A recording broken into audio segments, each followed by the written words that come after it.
Hello, hello. Welcome to the stream. Oh, Sugar Grub, hello. My bad, I don't know what that is. It's a, like, little digital pet thing, that I might as well just bring it back. Um, yeah, I might as well bring it back. It was, like, some little, like, axolotl thing that you can, like, mess around with or something. Yeah, I might have to mess around with that later. Welcome to the stream. We are going to continue with finishing up Hunger Games Chapter 4, or Hunger Games Catching Fire. We're on Chapter 25 and 25 through 27. Let me actually check and see if my, like, YouTube has it. Let me just double check something.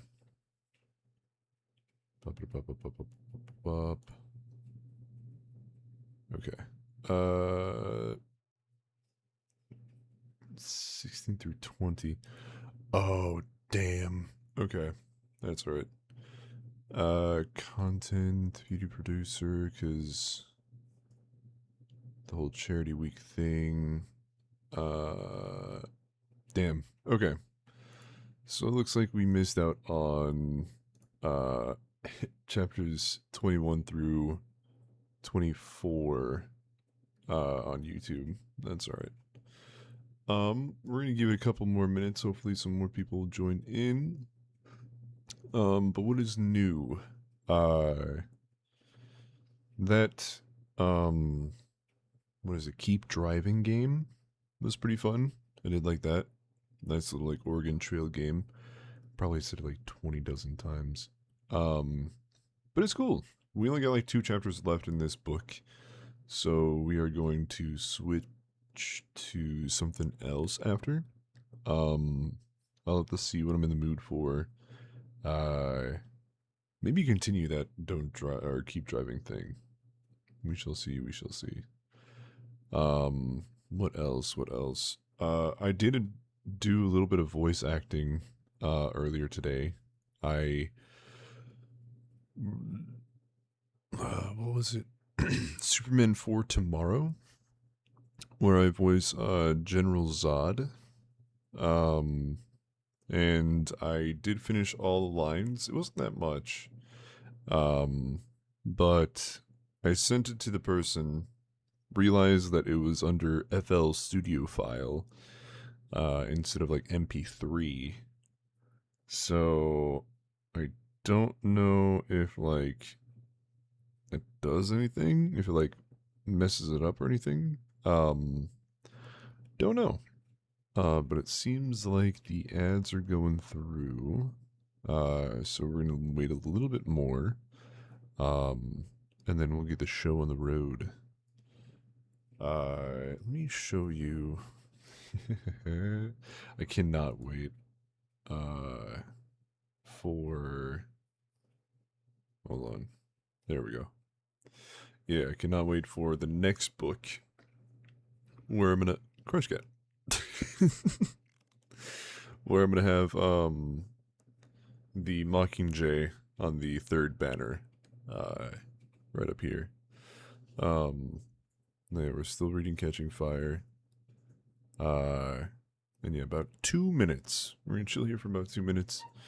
OMG. yeah.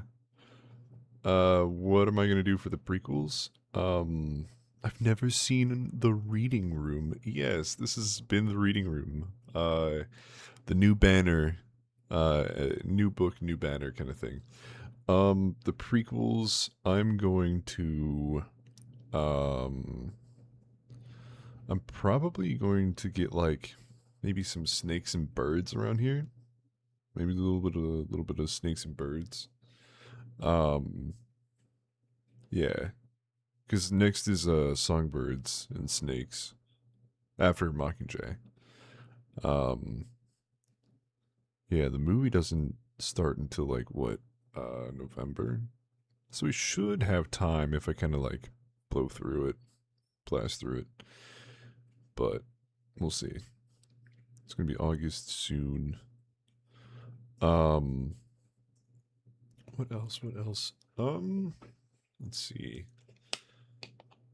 I like Fallout 3, and I know I need to like keep getting back into it. Um, will you watch the fan-made Sunrise on the Reaping vid? Probably. I think so. I think I'll watch. Ooh, wait. Maybe I'll like watch it and then kind of like how we did Hunger Games but better. I should read. Yeah, I'll read the chapters and then we'll bring that back. It might not work. No. It's fine. It's fine. No. I trust it. Yeah. It'll be fine. It'll be fine. It's off. Only the info from Catching Fire. The book wasn't out yet. Right. Right. That is correct. Okay. So, it looks like the ads are gone through. Everything's all good. It is silent on the TikTok front, which is okay. And we are going to start chapter 25. It's kind of crazy to look back at a book and like you're at the end. And when you're, yapping about halfway into the book, you don't know when it'll end, sort of thing. And now I'm looking back, I'm like, holy cow, I just have like 2 chapters. Okay.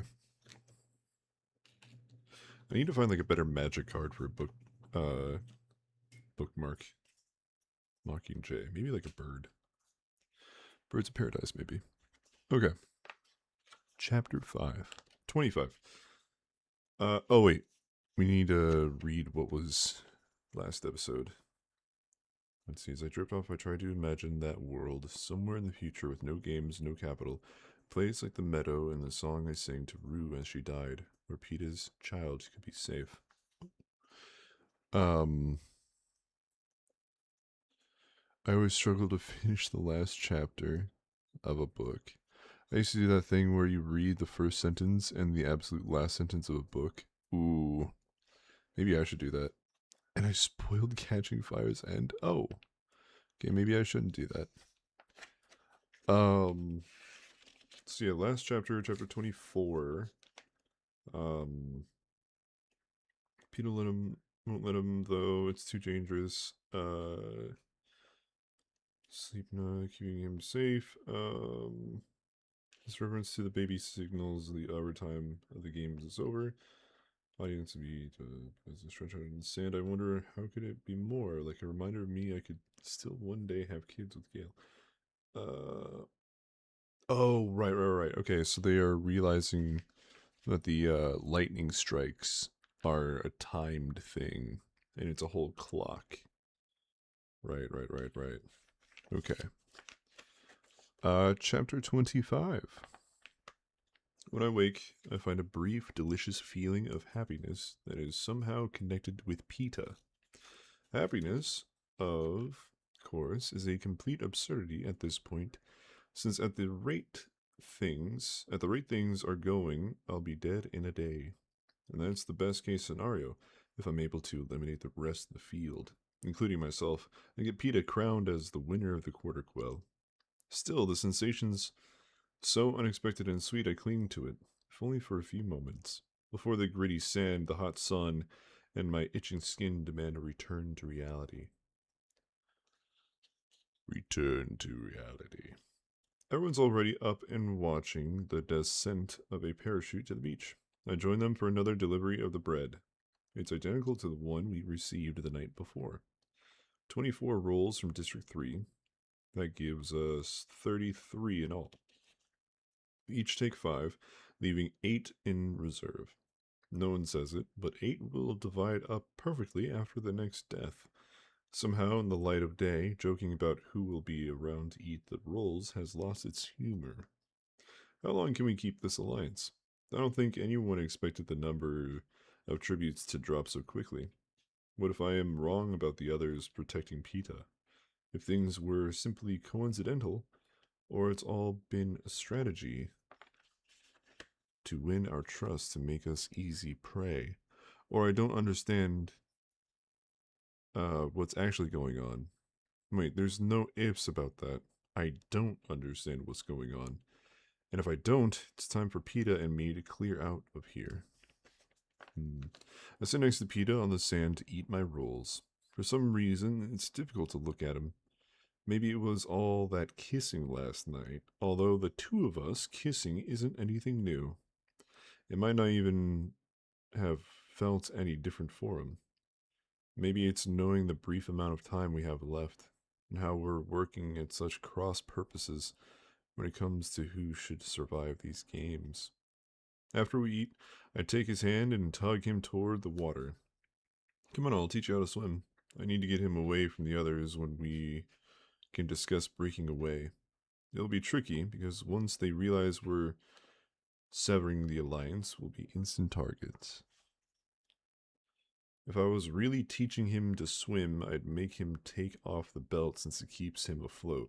But what does it matter now? So I just show him the basic stroke and let him practice going back and forth in waist-high water.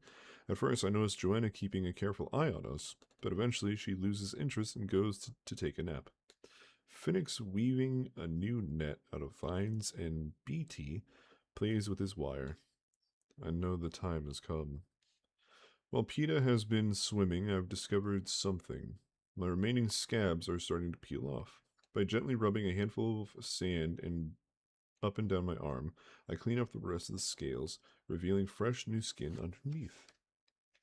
I stop PETA's practice on the pretext of showing him how to rid himself of the itchy scabs. As we scrub ourselves, I bring up our escape. Look, the pool is down to 8. I think it's time we took off, I say under my breath, although I doubt any of the tributes can hear me. PETA nods, and I can see him considering my proposition, weighing if the odds will be in our favor. Tell you what, he says. Let's stick around until Brutus and Enobria are dead. I think BT's trying to put together some kind of trap for them now. Then, I promise, we'll go.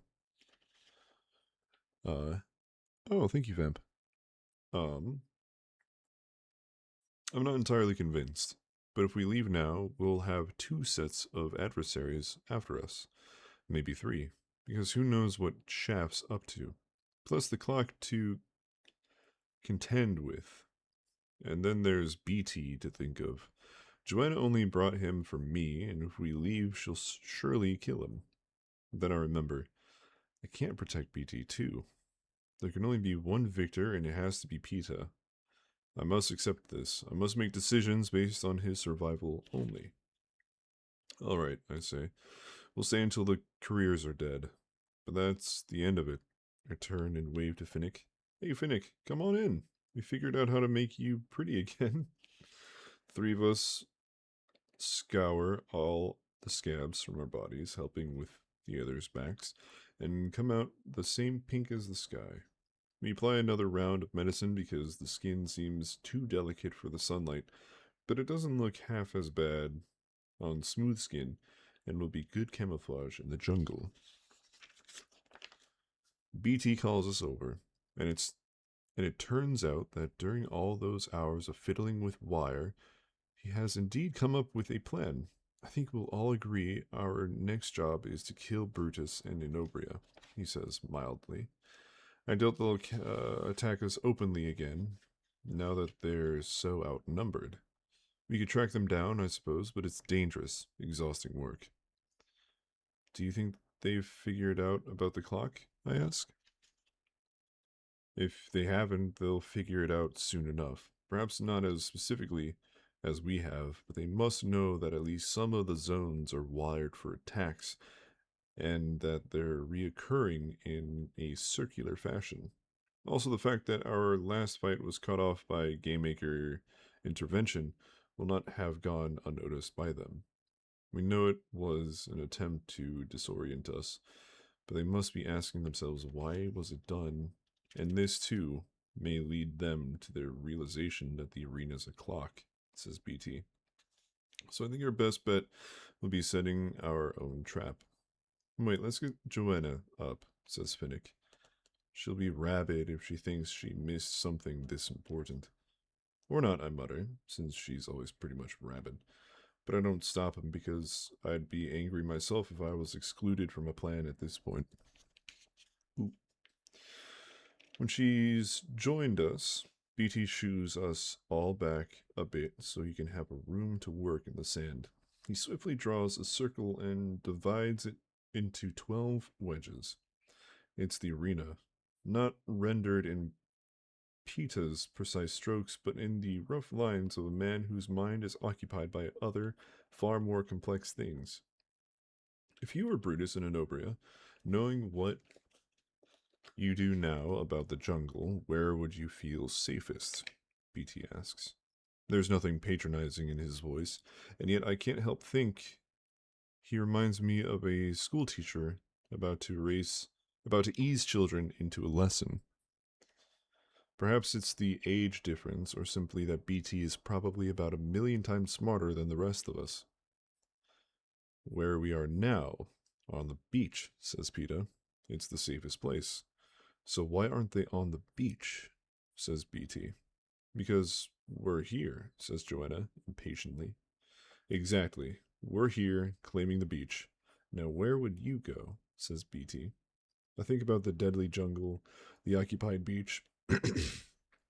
I'd hide just at the edge of the jungle, so I could escape if an attack came, and so I could spy on us. Also to eat, Finnick says. The jungle's full of strange creatures and plants, but by watching us, I'd know the seafood's safe. BT smiles at us as if we've exceeded his expectations. Yes, good. You do see. Now here's what I propose. A 12 o'clock strike. What happens exactly at noon and at midnight? The lightning bolt hates the tree, I say. Yes. So what I'm suggesting is that after the bolt hits at noon, but before it hits at midnight, we run my wire from that tree all the way down to the salt water, which is, of course, highly conductive. When the bolt strikes, the electricity will travel down to the wire and into not only the water, but also the surrounding beach, which will still section and head into the jungle. BT's still too weak to hike up the slope on his own, so Finnick and Pita take turns carrying him. I let Joanna lead because it's a pretty straight shot up to the tree, and I figured she can't get us too lost.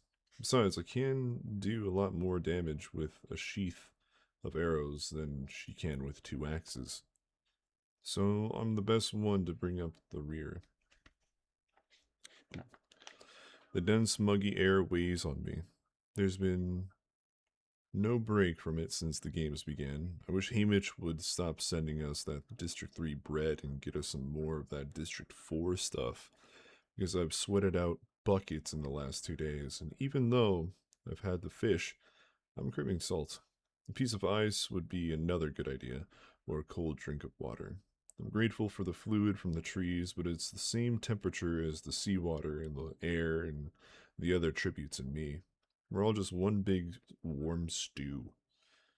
As we near the tree, Finnick suggests I take the lead. Katniss can hear the force field, he explains to BT and Joanna. Hear it? asks BT. Only with the ear the capital reconstructed, I say. Guess who I'm not fooling with that story? BT.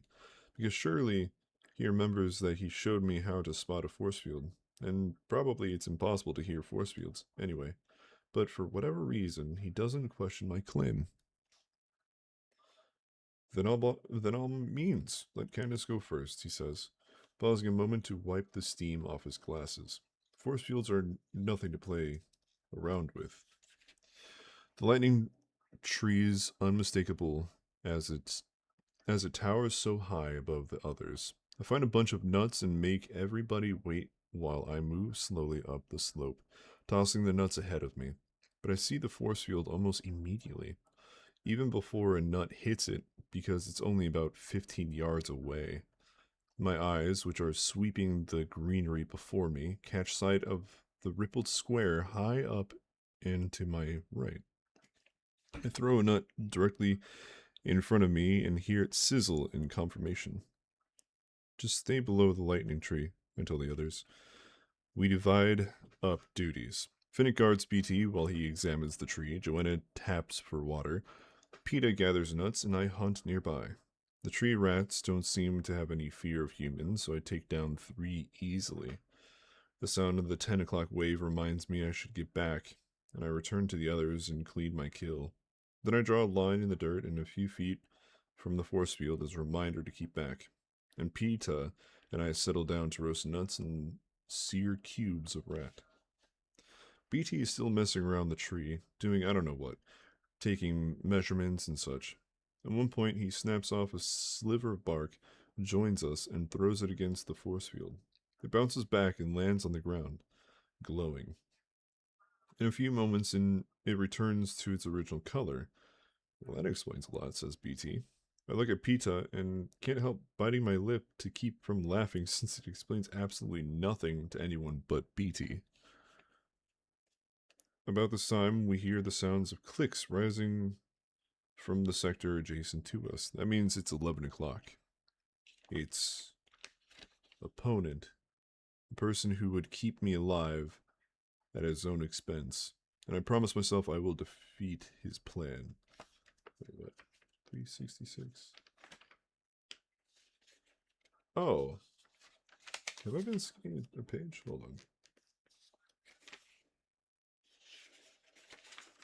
Except from the 10 o'clock wave, anyone in contact with those services, the moment will be electrocuted. Wait a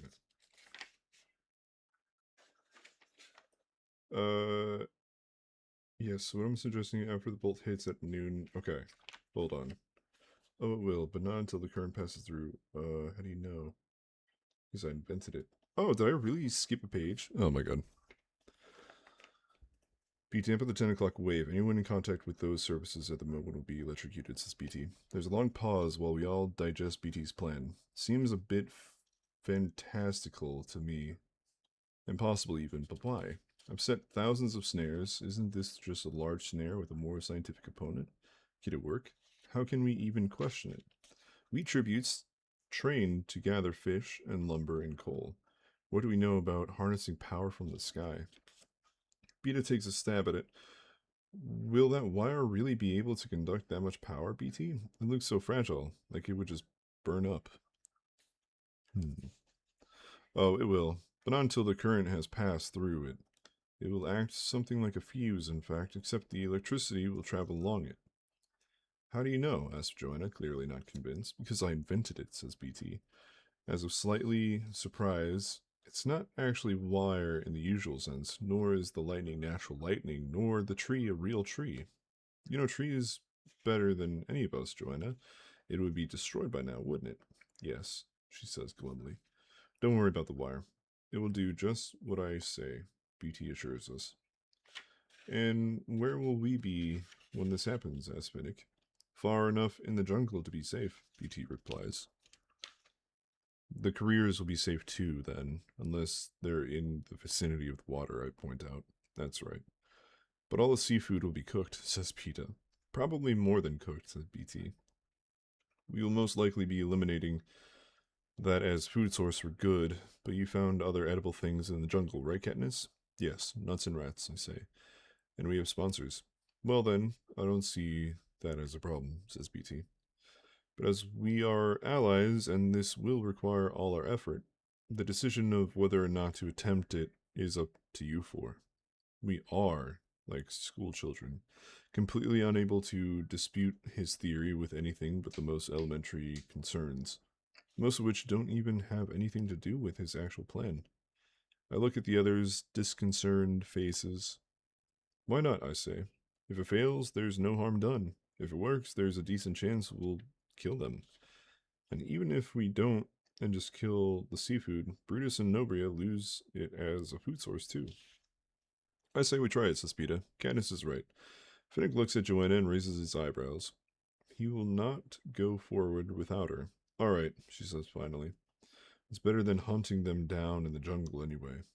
And I doubt they'll figure out our plan since we can barely understand it ourselves. BT wants to inspect the lightning tree before he has to rig it. Judging by the sun, it's about 9 in the morning. We have to leave our beach soon anyway. So we break camp, walk over to the beach that borders the lightning section and head into the jungle. BT's still too weak. Oh yeah, okay, so we did all that. We divide up duties. BT's still messing around with the tree, doing I don't know what, taking measurements and such. About this time, we hear the sound of clicks rising from the section adjacent to us. That means it's 11 o'clock. It's far louder in the jungle than it was on the beach last night. We all listen intently. It's not mechanical, BT says, decidedly. I'd suggest insects, I say. Maybe beetles. Something with pincers, adds Finnick. The sound swells as if alerted by our quiet words to the proximity of live flesh. Whatever is making that clicking, I bet it could strip us to the bone in seconds. We should get out of here anyway, says Joanna. There's less than an hour before the lightning starts. We don't go that far, though. Only to the identical tree in the blood rain section. We have a picnic of sorts, squatting on the ground, eating our jungle food, waiting for the bolt that signals noon. At BT's request, I climb up into the canopy as the clicking begins to fade out. When the lightning strikes, it's dazzling. Even from here, even in this bright sunlight, it completely encompasses the distant tree, making it glow a hot blue white and causing the surrounding air to crackle with electricity.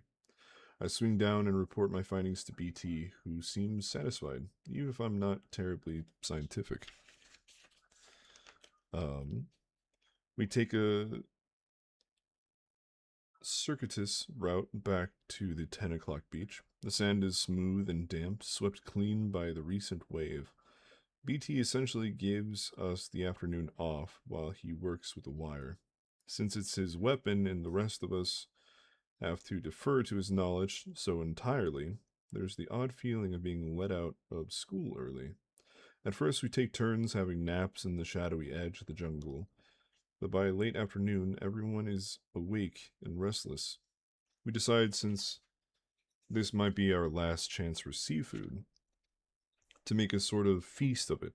Under Finnick's guidance, we spear fish and gather shellfish, even dive for oysters. I like this last part best, not because I have any great appetite for oysters. I only ever tasted them once in the capital, and I couldn't get around the sliminess. But it's lovely, deep down under the water, like being in a different world. The water's very clear, and schools of bright-hued fish and strange sea flowers decorate the sand floor. Joanna keeps watch while Finnick, Peta, and I clean and lay out the seafood. Peta's just pried open an oyster when I hear him give a laugh. Hey, look at this. He holds up a glistening perfect pearl about the size of a pea. You know, if you put enough pressure on a coal, it turns to pearls, he says earnestly to Finnick. Oh. No, it doesn't, says Finnick dismissively, but I crack up, remembering that's how a clueless Effie trinket presented us to the people of the capital last year, before anyone knew us, as coal pressured into pearls by our weightly existence, beauty that arose out of pain. Peta rinses the pearl off in the water and hands it to me. For you. I hold it out on my palm and examine its iridescent surface in the sunlight. Yes, I will keep it. For the few remaining hours of my life, I will keep it close. This last gift from Peta, the only one I can really accept. Perhaps it will give me strength in the final moments. Thanks, I say, closing my fists around it. I look coolly into the blue eyes of the person who is now my greatest opponent, the person who would keep me alive at his own expense, and I promise myself I will defeat his plan. The laughter drains from those eyes, and they are staring so intensely into mine. It's like they can read my thoughts. The locket didn't work, did it? Peta says. Even though Finnick is right there, even though everyone can hear him. Katniss? It worked, I say. But not the way I wanted to, he says, averting his glance. After that, he will look at nothing but oysters.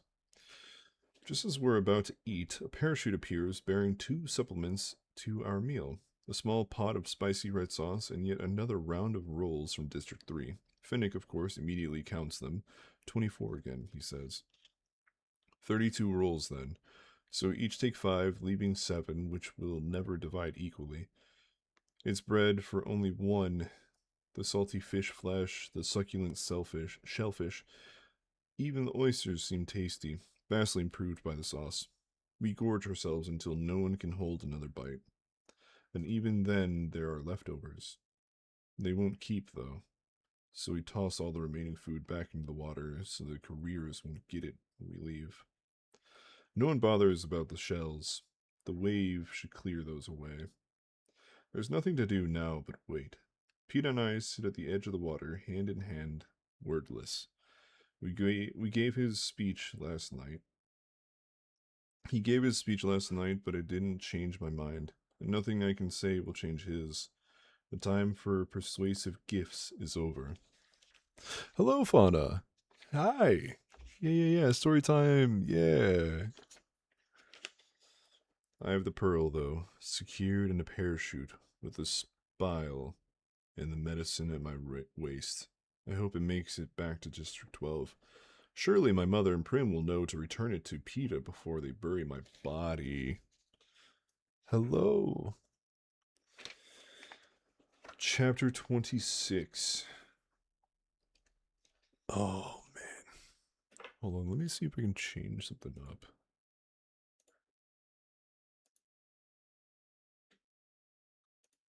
Oh, I can't change the topic. Damn. I guess it is considered fandom instead of chat and interview. Oh well. Chapter 26. Let's see what happens. The anthem begins, but there are no faces in the sky tonight. The audience will be restless, thirsting for blood. BT's trap holds enough promise, though, that the game makers haven't sent in other attacks. Perhaps they are simply curious to see if it will work. At what Finnick and I judge to be about 9, we leave our shell-strewn camp across the 12 o'clock beach and begin to quietly hike up to the lightning tree in the light of the moon. Our full stomachs make us more uncomfortable and breathless than we were on the morning's climb. I begin to regret those last dozen oysters. BT asks Finnick to assist him, and the rest of us stand guard. Before he even attaches any wire to the tree, BT unrolls yards and yards of the stuff. He has Finnick secure it tightly around a broken branch and lay it on the ground. Then they stand on either side of the tree, passing the spool back and forth as they wrap the wire round and around the trunk. At first it seems arbitrary. Then I see a pattern, like an intricate maze appearing in the moonlight on BT's side. I wonder if it makes any difference how the wire is placed, or if this is merely to add to the speculation of the audience. I bet most of them know as much about electricity as I do. The work on the trunk's completed just as we hear the wave begin. I've never really worked out at what point in the 10 o'clock hour. I've never really worked out at what point in the 10 o'clock hour it erupts. There must be some buildup, then the wave itself, then the aftermath of the flooding. But the sky tells me 10:30. This is when BT reveals the rest of the plan. Since we move most swiftly through the trees, he wants Joanna and me to take the coil down through the jungle, unwinding the wire as we go.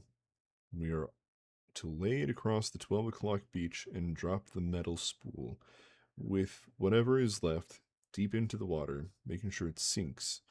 Then run for the jungle. If we go now, right now, we should make it to safety. I want to go with them as a guard, PETA says immediately, after the moment with the pearl. I know he's less willing than ever to let me out of his sight. You're too slow. Besides, I'll need you on this end. Katniss will guard, says BT. There's no time to debate this. I'm sorry. If the girls are to get out of there alive, they need to move now. He hands the coil to Joanna. I don't like the plan any more than PETA does. How can I protect him at a distance? But PETA's right. With his leg, PETA is too slow to make it down the slope in time. Joanna and I are the fastest and most sure-footed on the jungle floor. Can't think of any alternative. And if I trust anyone here besides PETA, it's BT. It's okay, I tell PETA. We'll just drop the coil and come straight back. Not into the lightning zone, BT reminds me. Head for the tree in the 1 to 2 o'clock sector. Oh. Find you're running out of time, move over one more. Don't ever think about going back on the beach, though, until I can assess the damage. I take PETA's face into my hands. Don't worry, I'll see you at midnight. I give him a kiss, and before he can object any further, I let go and turn to Joanna. Ready? Why not? Says Joanna with a shrug. She's clearly no happier about being teamed up than I am, but we're all caught up in BT's trap. You guard, I'll unwind. We can trade off later. Without further discussion, we head down the slope. In fact, there's very little discussion between us at all. We move at a pretty good clip, one manning the coil, the other keeping watch. About halfway down, we hear the clicking beginning to rise, indicating it's after 11. Better hurry, Joanna says. I want to put a lot of distance between me and the water before the lightning hits, just in case Volt's miscalculated something.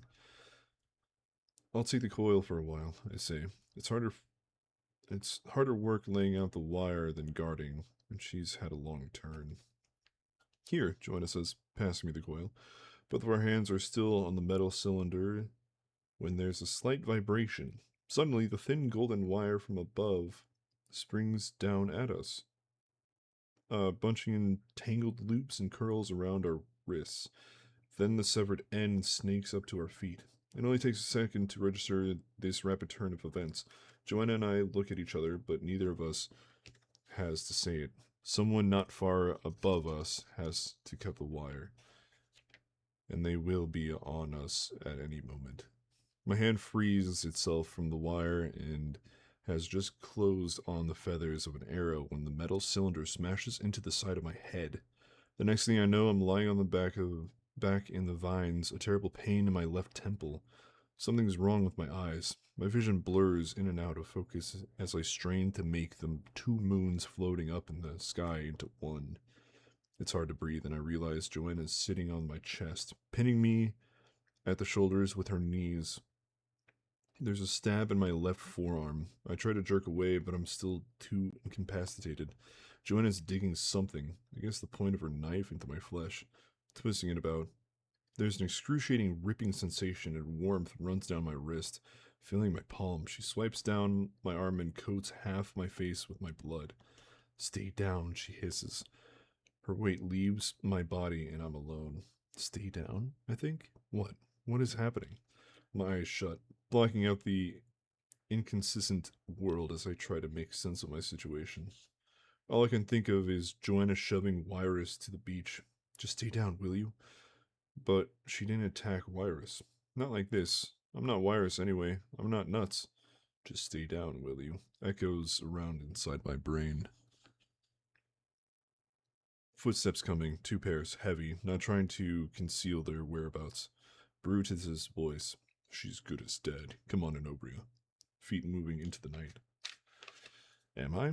I drift in and out of consciousness looking for an answer. Am I as good as Dad? I'm in no position to make an argument to the contrary. In fact, rational thinking is a struggle. This much I know. Joanna attacked me, smashed that cylinder into my head, cut my arm, probably doing irreparable damage to veins and arteries, and then Brutus and Nobria showed up before she had time to finish me off. The alliance is over. Finnick and Joanna must have had an agreement to turn on us tonight. I knew we should have left this morning. I don't know where BT stands, but it's on fair game. And so is PETA. PETA! My eyes fly open in panic. PETA is waiting up by the tree, unsuspecting and off guard. Maybe Finnick has even killed him already. No, I whisper. That wire was cut from a short distance away by the careers. Finnick and BT and PETA, they can't know what's going on down there. They can only be wondering what has happened, why the wire has gone slack, or maybe even sprung back to the tree. This in itself can't be a signal to kill, can it? Surely this was just Joanna deciding the time had come to break with us. kill me, escape from the careers, then bring Finnick into the fight as soon as possible. I don't know. I don't know. I only know that I must get back to Pita and keep him alive. It takes every ounce of will I have to push into a sitting position and drag myself up the side of a tree to my feet. It's lucky I have something to hold on to, because the jungle's tilting back and forth, without any warning. I lean forward and vomit up the seafood feast, heaving until there can't possibly be an oyster left in my body. Trembling and slick with sweat, I assess my physical condition. I lift up my damaged arm. Blood sprays me in the face, and the world makes another alarming shift. I squeeze my eyes shut and cling to the tree until things steady a little. Then I take a few careful steps to the neighboring tree, pull off some moss, and without examining the wound further, tightly bandage my arm. Better. Definitely better not to see it. Then I allow my hand to tentatively touch my head wound. There's a huge lump, but not too much blood. Obviously, I've got some eternal damage, but I don't seem in danger of bleeding to death. At least not through my head. I dry my hands on moss and get a shaky grip on my bow with my damaged left arm. Secure the notch of an arrow to the string, make my feet move up to the slope. Pita, my dying wish, my promise, to keep him alive. My heart lifts a bit when I realize he must be alive because no cannon has fired. Maybe Joanna was acting alone, knowing Finnick would side with her once her intentions were clear. Although it's hard to guess what goes on between those two, I think of how he looked to her for confirmation before he'd agree to help set BT's trap. There's a much deeper alliance based on years of friendship and who knows what else.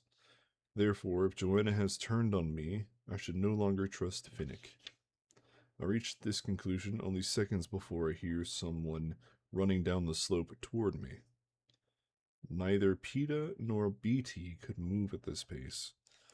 I duck behind a curtain of vines, concealing myself just in time. Finnick flies by me, his skin shadowy with medicine, leaping through the undergrowth like a deer. He soon reaches the site of my attack. Must see the blood. Joanna, Katniss, he calls. I stay put until he goes in the direction Joanna and the careers took. I move as quickly as I can without sending the world into a whirl. My head throbs with the rapid beat of my heart. The insects, possibly excited by the smell of blood, have increased their clicking until it's a continuous roar in my ears. No, wait. Maybe my ears are actually ringing from the hit. Until the insects shut up, it will be impossible to tell. But when the insects go silent, the lightning will start. I have to move faster. I have to get to Pita. The boom of a cannon pulls me up short. Someone has died. I know that with everyone running around armed and scared right now, it could be anyone. But whoever it is, I believe the death will trigger a kind of free-for-all out there in the night. People will kill first and wonder about their motives later. I force my leg into a run. Something snags my feet and I sprawl out on the ground. I feel it wrapping around me, entwining me in sharp fibers. A net. This must be one of Finnick's fancy nets, positioned to trap me, and he must be nearby, trident in hand. I flail around for a moment, only working the web more tightly around me, and then I catch a glimpse of it in the moonlight.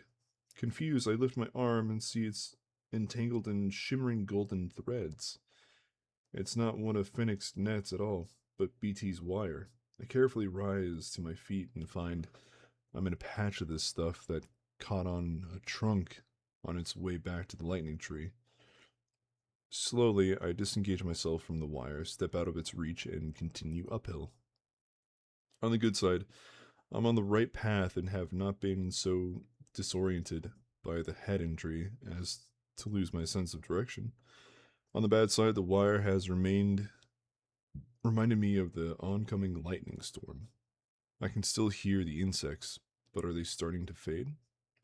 I keep the loops of wire a few feet to my left as a guide as I run, but take great care not to touch them. If those insects are fading and the first bolt is about to strike the tree, then all its power will come surging down that wire, and anyone in contact with it will die. The tree swims into view, its trunk feasted with gold. I slow down, try to move with some stealth, but I'm really just lucky to be upright. I look for a sign of the others. No one. No one there. Peta? I call softly. Peta?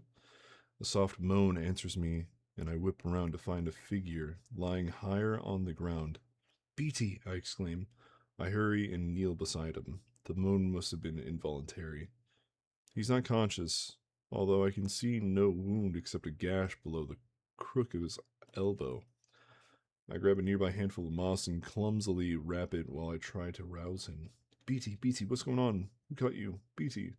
I shake him in a way you should never shake an injured person, but I don't know what else to do. He moans again and briefly raises a hand to ward me off. This is when I notice he's holding a knife. One Peta was carrying earlier, I think, which is wrapped loosely in wire.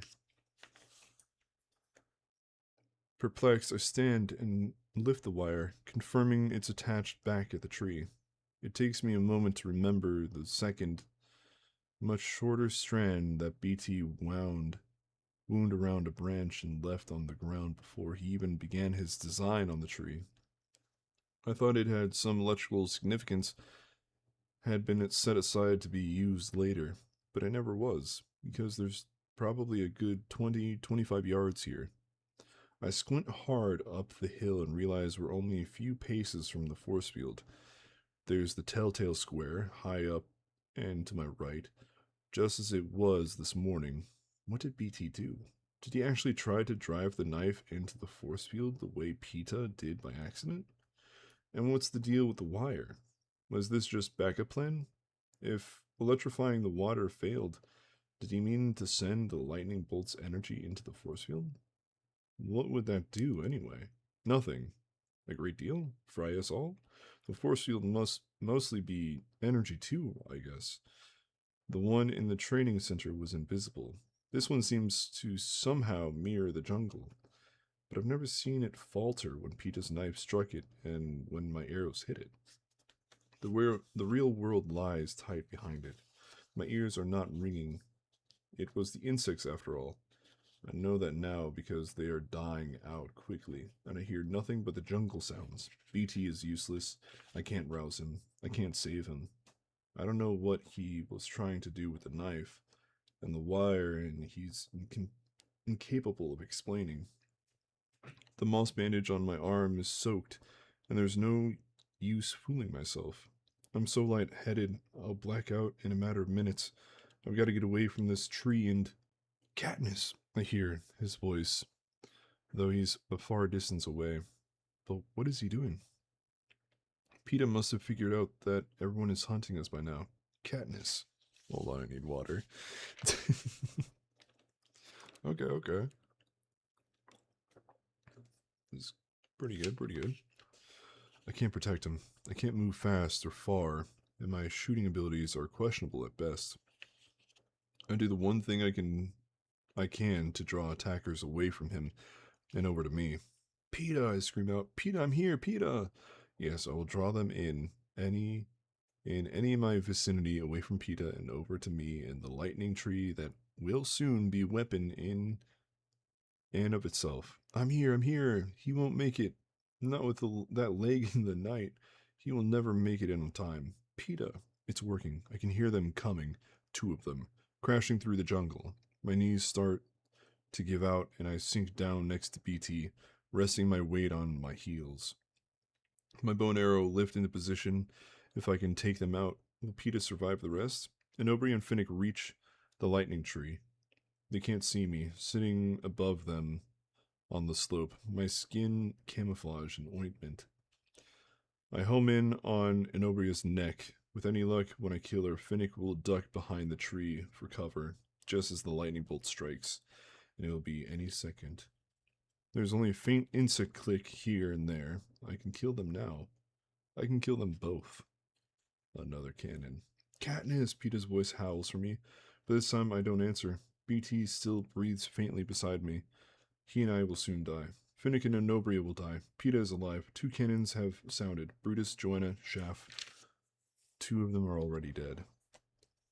That will leave PETA with only 1 tribute to kill, and that is the very best I can do. 1 enemy. Enemy. Enemy. The word is tugging at a recent memory, pulling it into the present. The look on Haymitch's face, Katniss. When you're in the arena, the scowl, this misgiving. What? I hear my own voice tighten as I bristle at some unspoken accusation. You must remember who the enemy is, Haymitch says. That's all. Haymitch's last words of advice to me. Why would I need reminding? I have always known who the enemy is, who starves and tortures and kills us in the arena, who will soon kill everyone I love. The bow drops as his meaning registers. Yes, I know who the enemy is, and it's not Anobria. I finally see BT's knife with clear eyes. My shaking hand slide the wire from the hilt, wind it around the arrow just above the feathers, and secure it with a knot picked up in training. I rise, turning to the force field, fully revealing myself, but not longer caring. Only caring about where I should direct my tip, where BT would have driven the knife if he'd been able to choose. My bow tilts up at the wavering square, the flaw, the... what did he call it that day? The in the armor. I let the arrow fly. See it hits its mark and vanish, pulling the thread of gold behind it. My hair stands on end. The lightning strikes the tree. A flash of white runs up the wire, and for just a moment, the dome bursts into a dazzling blue light.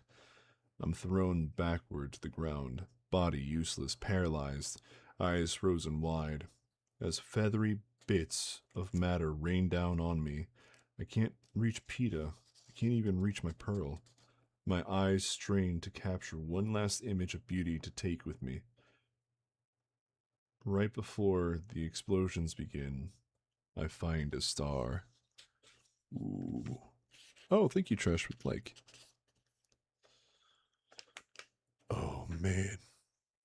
Chapter 27, the last chapter. She did it. She blew up the force field. I wonder what's going to happen.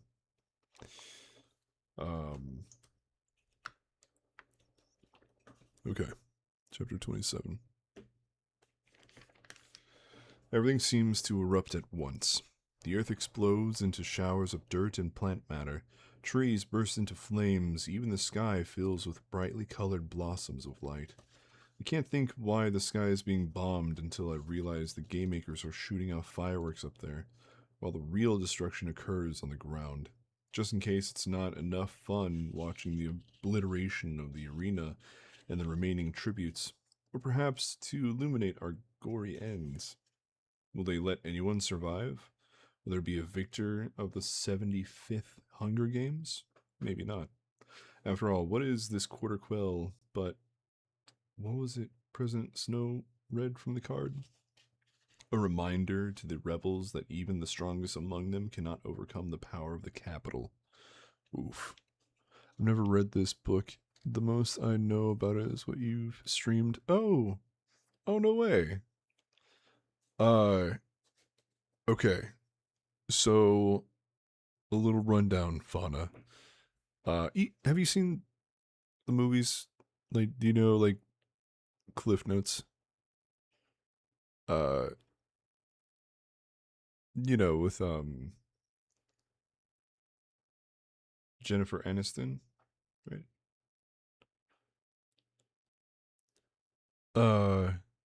No? Oh, dude. Okay. Uh, so the movies came out already, right?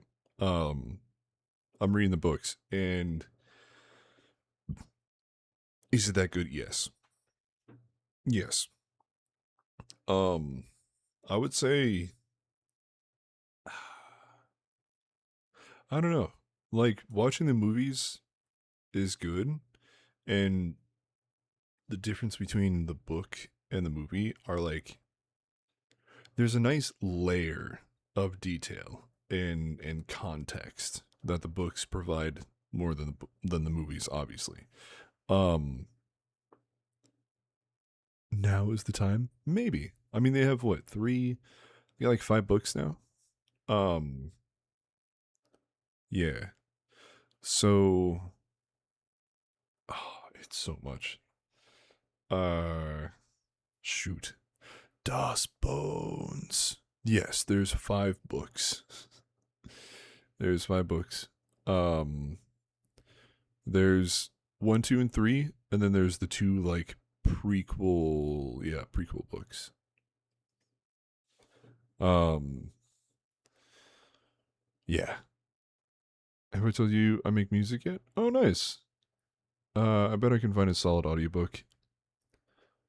I okay. I was gonna say I was like, I could be audiobook. My middle name is Solid. All right.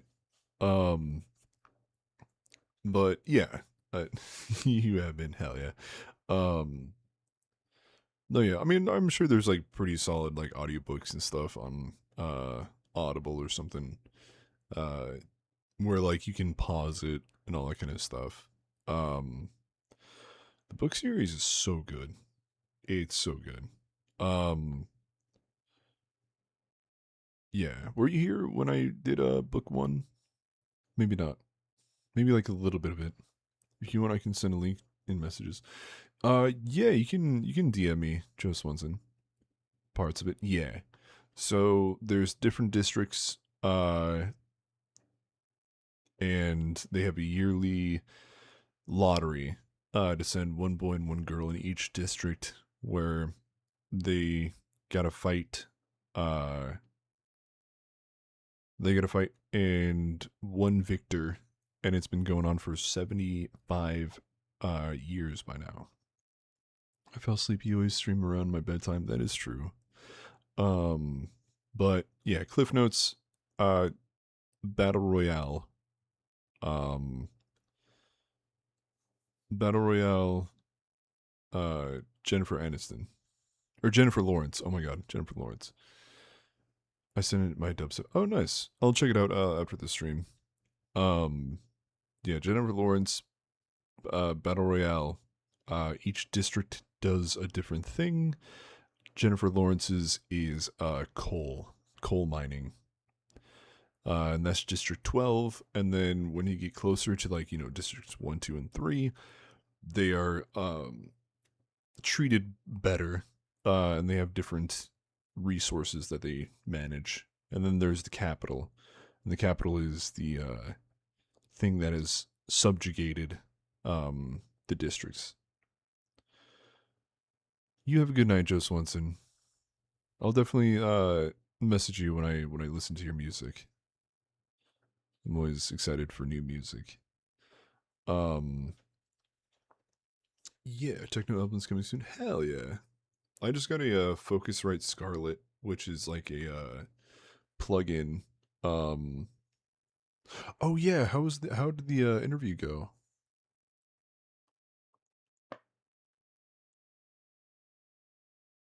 I hope the interview went well.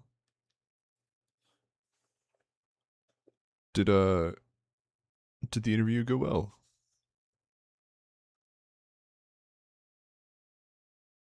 Or am I remembering that? No, no, no. I believe Joe Swanson was getting an interview for a job interview.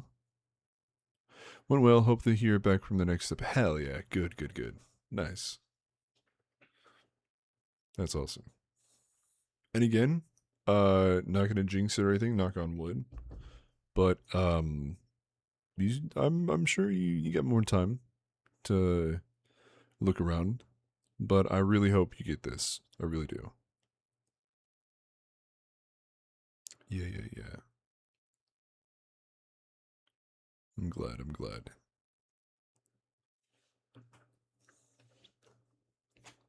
Okay. Um we're gonna continue on to the book. But yeah, Fauna, it's really good. I would say, yeah, book time. I would say definitely read the book first and then watch the movie. Um, yeah, making ATVs and a chance to get one in a company Givey and $21 an hour pay. I hope I get it. Yeah, dude. That is so solid. Oh man. I mean, my thing was like if I had to do like driving around and do routes and everything, that was like 21 an hour, but if I'm just in the warehouse, it's just salary, which is like roughly I would say like 18 an hour. No, rest me bones. Yes, yes, yes. You have a good night. Get some rest. Okay. We are going to finish catching fire. Oh, Tippy, thank you so much. Oh my god, Tippy. Wait a minute. That number's getting higher. Wait a minute. Thank you so much, Tippy. Thank you, thank you. Wait a minute. Thank you so much. And they don't stop coming, they don't stop coming. Right, right, right. It's been a minute. Yeah, it has been, Tippy. Yeah. Little update. I'm like kind of spacing out this last chapter, but Tippy, it's been a minute. Last week or 2 weeks ago, I think last week, I did a, or no, yeah, 2 weeks ago, I did a St. Jude Children's Research Hospital charity stream event from Tuesday to Sunday, and the goal was $300, and we raised $400. That was insane week. Yeah. Speak of the devil, Valen's here. We were just talking about the charity stream and everything. What was it? I'm here. What did I miss? You have not missed much. We're on the last chapter. Oh hell yeah, Bone. Great job. Thank you, thank you. Yeah, we're gonna do another charity event. I'm gonna say around Christmas time. We're gonna do maybe like Toys for Tots or something to help out like kids not getting presents. Why are you saying speak of the devil scared me? No, because we were talking about like the charity stream and everything, and you helped out a bunch. Yeah. Um, he's in your walls. But yeah, we did that, and that was amazing. Um, not again. What else? I did some voice acting earlier today. I did all of my lines for General Zod and his Superman film thing. And then the covers of the notebooks are turning out good. They turned out really well. I will have to size and fold the pages. And then maybe further down the road, I might get a paper guillotine. Sounds crazy, but that's how it is. It has a maximum of 400 papers that you can just like set and then just guillotine them. All I really need is like 40 tops. So if I get that, that would make it a little more even on the edges. But with everyone's notebooks until then, I'm gonna be. Please be careful. Yeah. It looks like a toy, but I know it's not a toy. It might be a toy, but I'm not gonna use it. It's fine. Yeah. So maybe in the near future, I might get a little upgrade for bookbinding. It's not too expensive, but it's there, and I'm considering getting the. This is why we have to ask you to be careful. Yeah. Don't worry. A paper guillotine, bro. Does it only cut paper? Mythbusters. Boom, right there. You know what I mean? Um, but yeah, with the paper guillotine, it'll make the notebooks look a little bit cleaner. But until then, yeah, they'll just be more DIY. a little like the ends.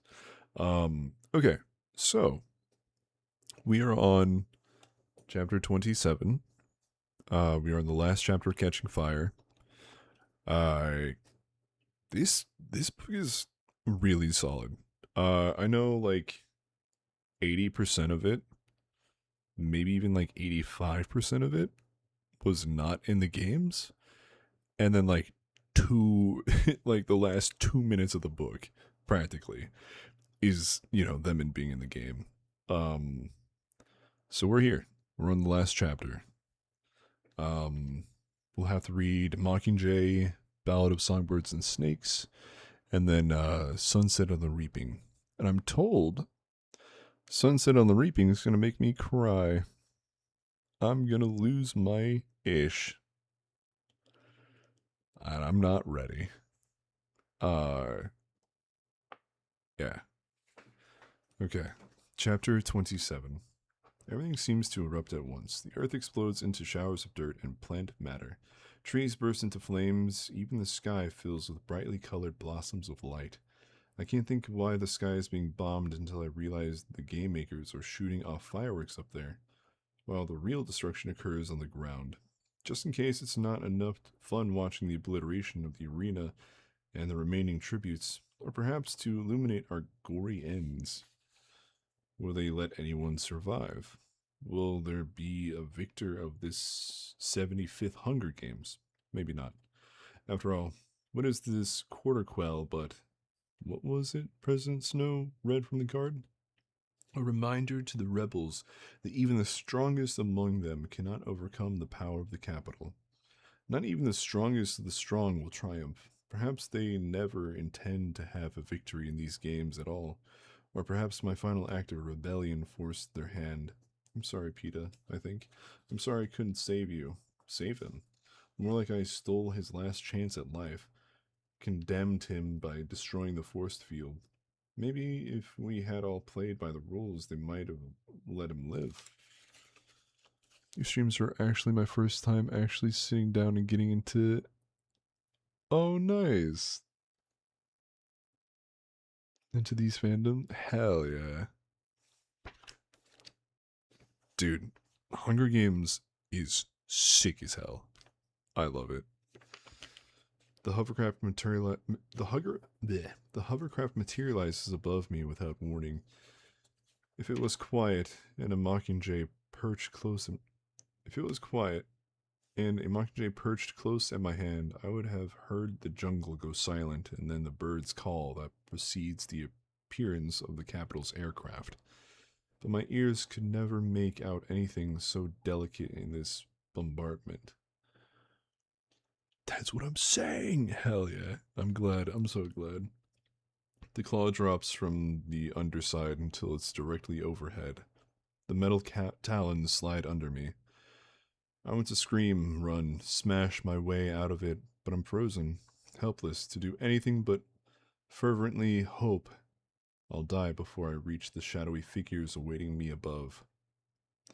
They have not spared my life to crown me victor, but to make my death as slow and public as possible.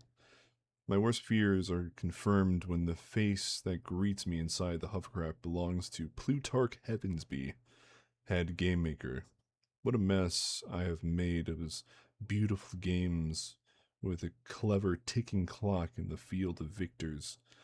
He will suffer for his failure, probably lose his life, but not before he sees me punished. His hand reaches for me, I think to strike me, but he does something worse. With his thumb and his forefinger, he slides my eyelids shut, sentencing me to the vulnerability of darkness.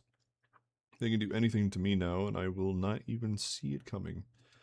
My heart pounds so hard the blood begins to stream from beneath my soaked moss bandage. My thoughts grow foggy. Possibly I can bleed to death before they can revive me after all.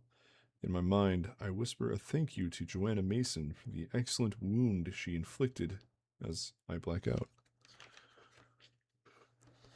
I hear nothing but good things, just never had the will to watch. They're good movies. They are pretty solid good movies. watching the movies first and then reading the books, you kind of appreciate the films a little bit more just because of how like complementary they are from like book and film, which is neat. Um it's kind of like, you know what?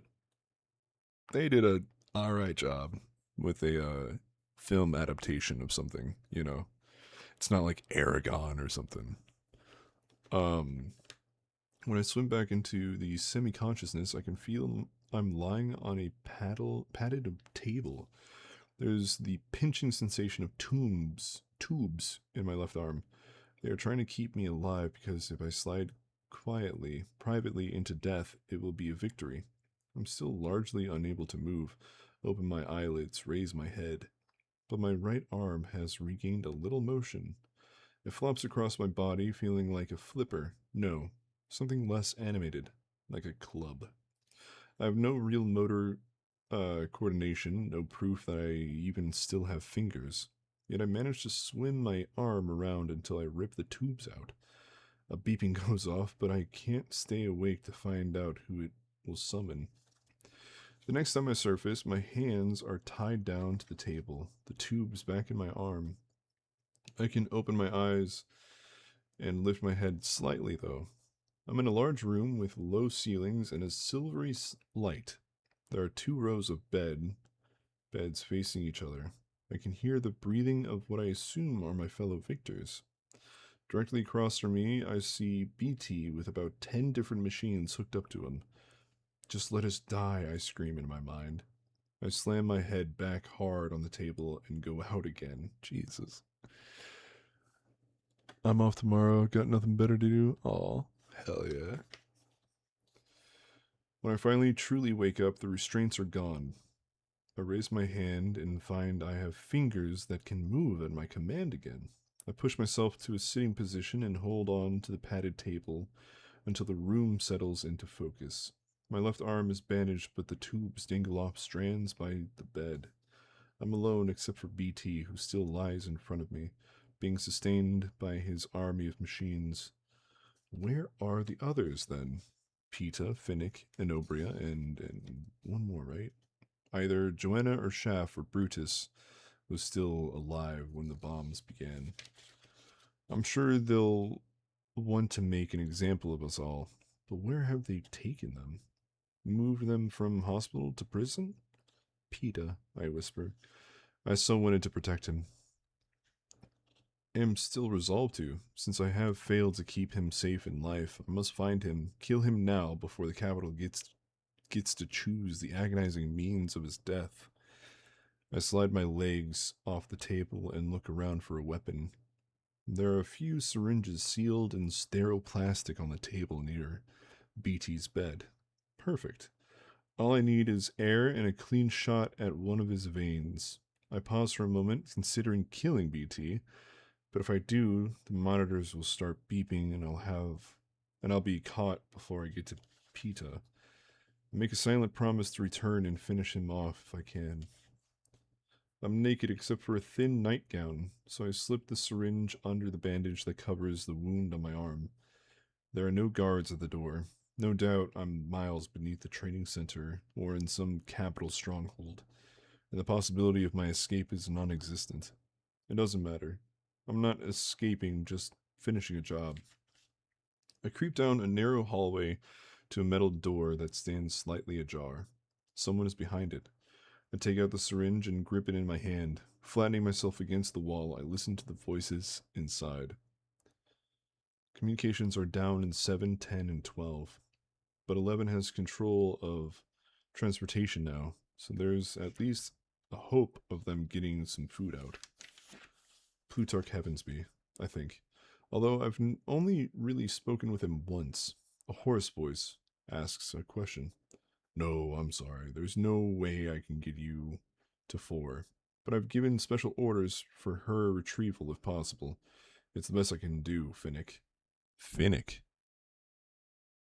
My mind struggles to make sense of the conversation, of the fact that it's taking place between Plutarch and Heavensby and Finnick.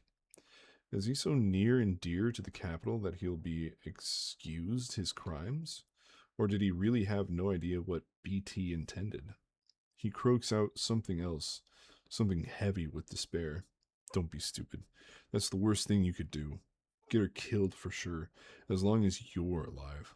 They'll keep her alive for a bait, says Hamish. Says Hamish. I bang through the door and stumble into the room. Hamish, Plutarch, and a very beat up Finnick sit around a table laid with a meal and no one is eating. Daylight streams in the curved windows, and in the distance I see the top of a forest of trees. We are flying. Done knocking yourself out, sweetheart? Says Hamish, the annoyance clear in his voice. But as I careen forward, he steps up and catches my wrists, steadying me. He looks at my hand. So it's you and a syringe against the Capitol. See, this is why no one lets you make the plans. I stare at him, uncomprehensively. Drop it. I feel the pressure increase on my right wrist until my hand is forced to open and release the syringe. He settles me in a chair next to Finnick. Oh. Plutarch puts a bowl of broth in front of me, a roll, slips a spoon into my hand. Eat, he says in a much kinder voice than Hamish used. Hamish sits directly in front of me. Katniss, I'm going to explain what happened. I don't want you to ask any questions until I'm through. Do you understand? I nod numbly, and this is what he tells me. There was a plan to break us out of the arena from the moment the quell was announced. The victor tributes from 3, 4, 6, 7, 8, and 11 had varying degrees of knowledge about it. Plutarch Heavensby has been, for several years, part of an undercover group aiming to overthrow the Capitol. He made sure the wire was among the weapons. BT was in charge of blowing a hole in the force field. The bread was received in the arena was code for the time of the rescue. The district where the bread originated indicated the day. 3, the number rolls the hour. 24, the hovercraft belongs to District 13. Bonnie and Twill, the women I met in the woods from 8, were right about its existence and its defense capabilities. We are currently on a very roundabout journey to District 13. Meanwhile, most of the districts in Panem are in full-scale rebellion. Oh, Hamish stops to see if I am following, or maybe he is done for the moment. It's an awful lot to take in. This elaborate plan in which I was a piece, just as I meant to be a piece in the Hunger Games. Used without consent, without knowledge. At least in the Hunger Games, I knew I was being played with. My supposed friends have been a lot more secretive. You didn't tell me my voice is as ragged as Finnick's. Neither you nor Peeta were told. We couldn't risk it, says Plutarch. I was even worried you might mention my indiscretion with the watch during the games. He pulls out his pocket watch and runs his thumb across the crystal, lighting up the Mockingjay. Of course, when I showed you this, I was merely tipping you off about the arena. As a mentor, I thought it might be a first step toward gaining your trust. I never dreamed you'd be a tribute again. I still don't understand why Peeta and I weren't let in on the plan, I say. Because once the force field blew, you'd be the first ones they'd try to capture, and the less you knew, the better, says Hamish. The first ones? Why? I say, trying to hang on to the train of thought. For the same reason the rest of us agreed to die to keep you alive, says Finnick. No, Joanna tried to kill me, I say. Joanna knocked you out to cut the tracker from your arm and lead Brutus and Anobria away from you, says Hamish. What? My head aches, so I want them to stop talking in circles. I don't know what We had to save you because you're the Mockingjay, Katniss, says Plutarch. While you live, the revolution lives. The bird, the pin, the song, the berries, the watch, the cracker, the dress that bursts into flames. I am the Mockingjay, the one that survived despite the Capitol's plans, the symbol of the rebellion. It's what I suspected in the woods when I found Bonnie and Twill escaping. Though I never really understood the magnitude. But then I wasn't meant to understand.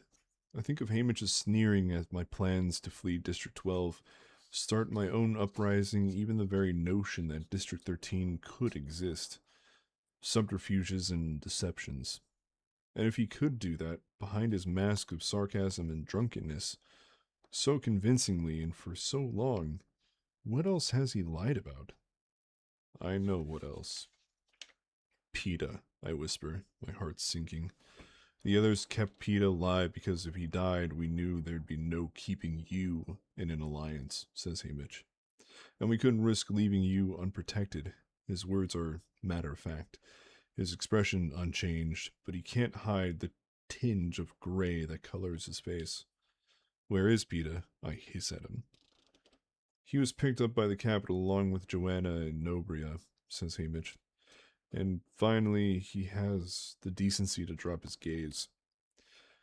Technically, I am unarmed, but no one should ever underestimate the harm that fingernails can do, especially if the target is unprepared.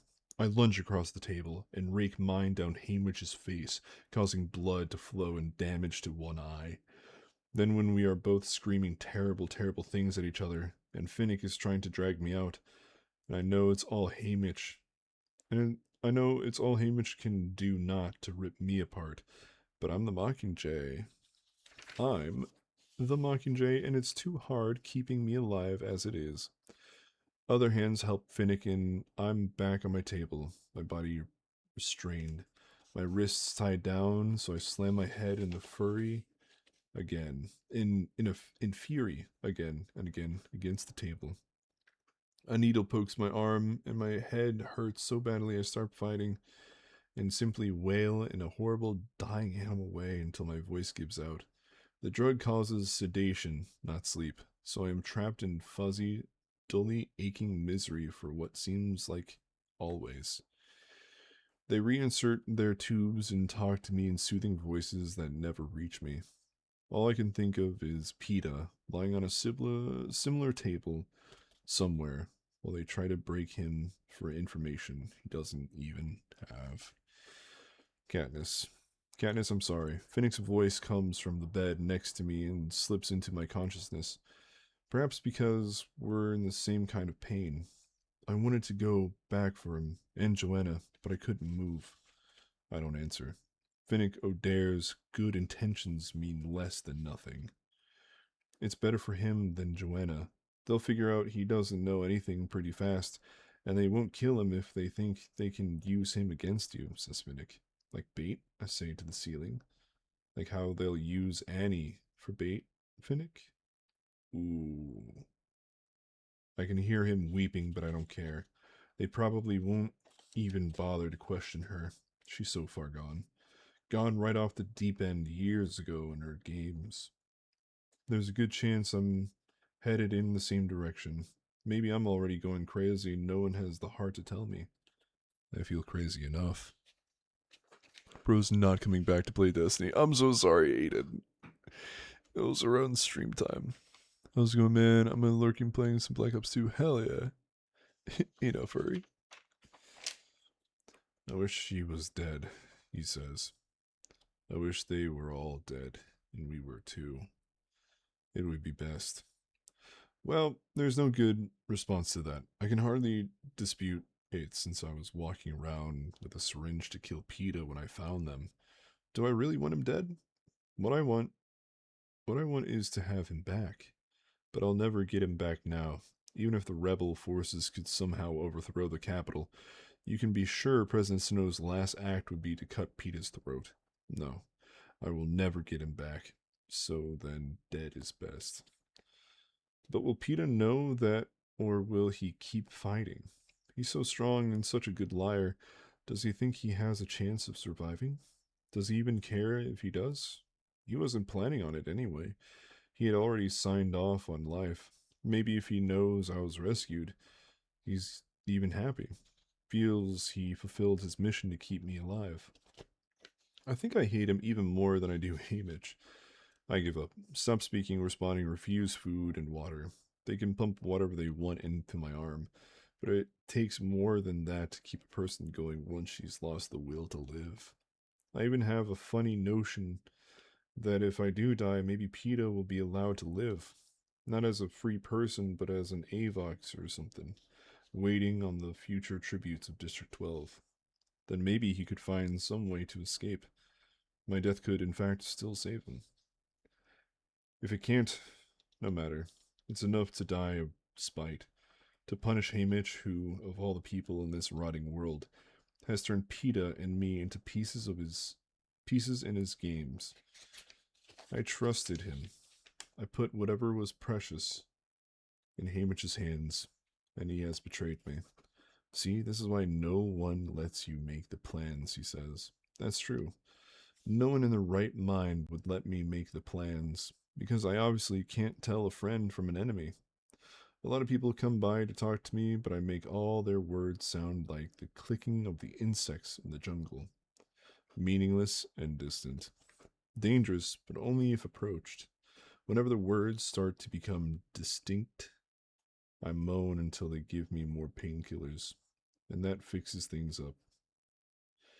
Until one time, I open my eyes and find someone I cannot block out looking down at me.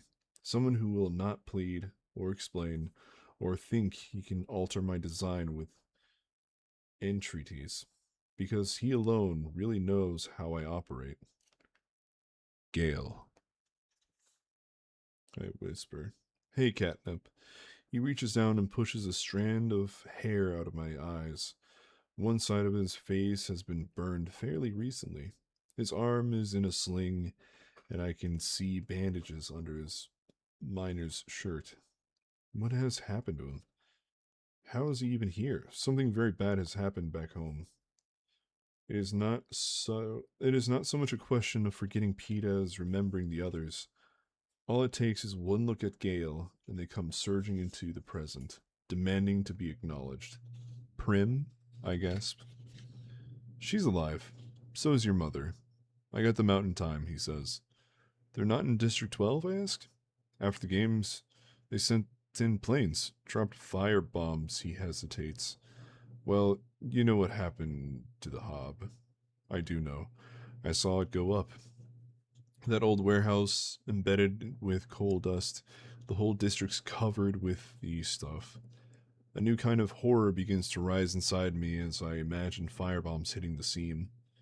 They're not in District 12, I repeat, as if saying it will somehow fend off the truth. Katniss, Gale says softly. Oh, I recognize that voice. It's the same one he uses to approach wounded animals before he delivers a death blow. I instinctively raise my hand to block his words, but he catches it and holds on tightly. Don't, I whisper. But Gale is not one to keep secrets from me. Katniss, there is no District 12. End of Book 2.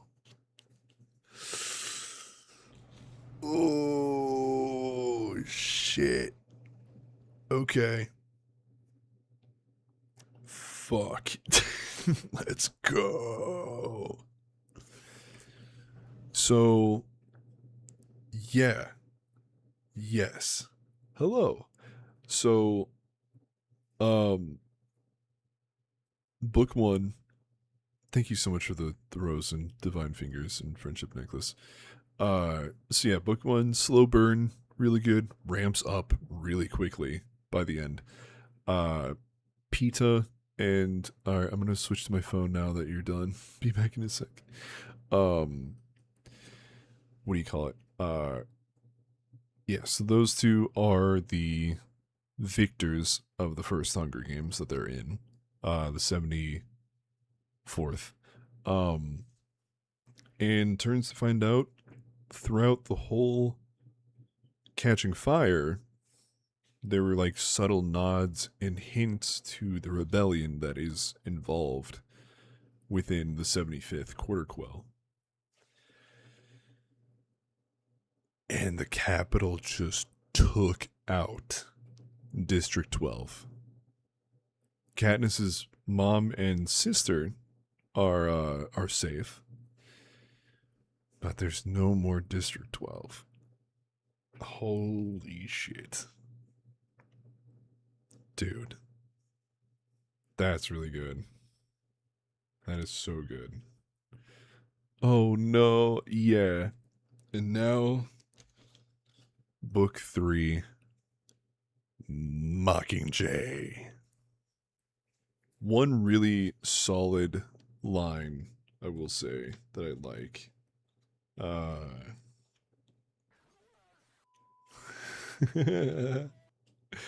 Let's fucking do it. The line, the bird, the pin, the song, the berries, the watch, the cracker, the dress that bursts into flames. I am the Mockingjay. That's awesome. That is kind of a bar right there. I am the Mockingjay. Yeah, we're gonna start Mockingjay kind of soon. That shit went hard. Yeah. Um Oh, dude, but like within the books, they talk about like other Hunger Games where they're like, yeah, they were just like on a volcano. They were like in a desert and they had nothing. They were in like a frozen tundra and had like no fire. Um, the cannibalism as well. It's like karma comes in all shapes and all shapes and sizes. Looks like it's me today. True. Pretty good. Pretty good. Um, yeah, I'm so excited for Mockingjay. Uh, and so yeah, Mockingjay is the last one. Then Ballad of Songbirds and Snakes is a prequel to where you kind of learn the origin of President Snow. And then Sunset on the Reaping is the prequel in the Hunger Game of Haymitch Abernathy, their mentor, their victor. Um, yeah, there's so much. Hello, Alex. You joined me finishing Catching Fire. The 50th quarter quell, yeah. Yeah. We just finished Catching Fire. Um, it's so good. I love Catching Fire. It's so good. Hold on. Twice the tributes, yeah. Hold on. Where is Mockingjay next? Yes. Let's see. Is this image? No. Hello. This image? No. Let me see. This is it. Okay. Yes, we finished. We finished Catching Fire. Hello, Geo. How's it going? How's it going? Hey, man, just got done with stream. Just want to drop in and say hi. Hello, bud. This is one of my little book streams where I read books, and the things I read are books. We just finished Catching Fire. Yeah. We just finished Catching Fire. It's absolute banger. I loved it. Hold on, you guys over on this side didn't is this one? Yeah. Up. There we go. Yeah. Catching Fire. It's so good. Gotta get you a copy. But yeah, no, Geo, hopefully you can get to TwitchCon. I will be going to TwitchCon. I'm so excited. But yeah, Mockingjay is next. Let me see if I can pull up man just got done. Let me see. That reminds me. Yes.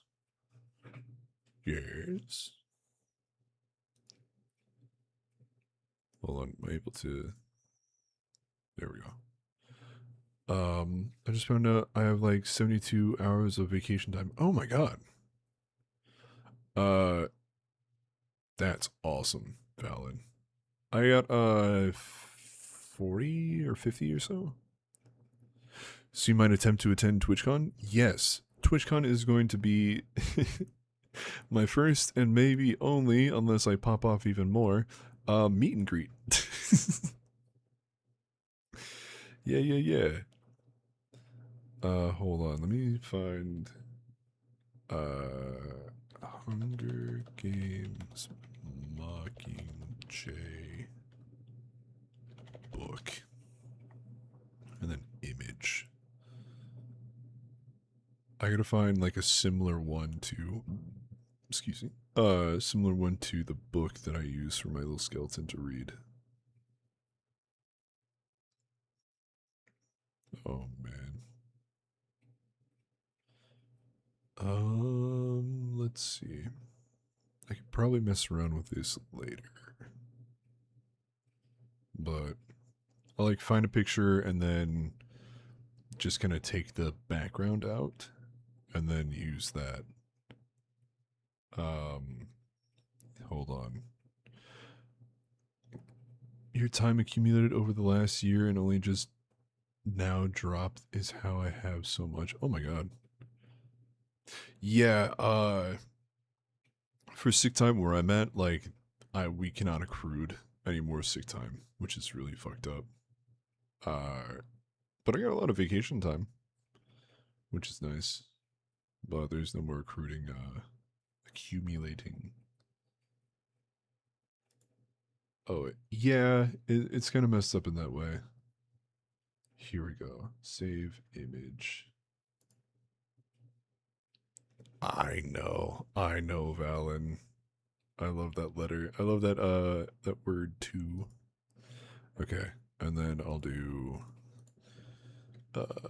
background remover. Transparent background maker. She would. Hold on, I'm trying to make a Mockingjay image. Does this work? Hell yeah. Okay.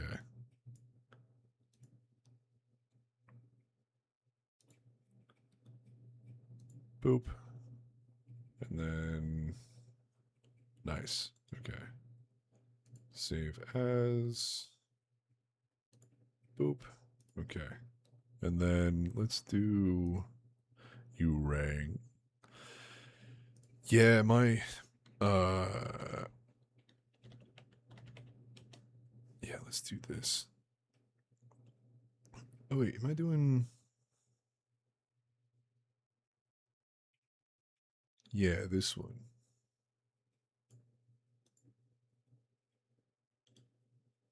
Save image as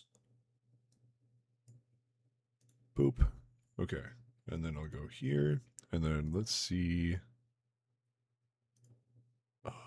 Image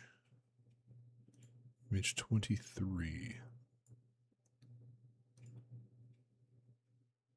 I'm happy to be here.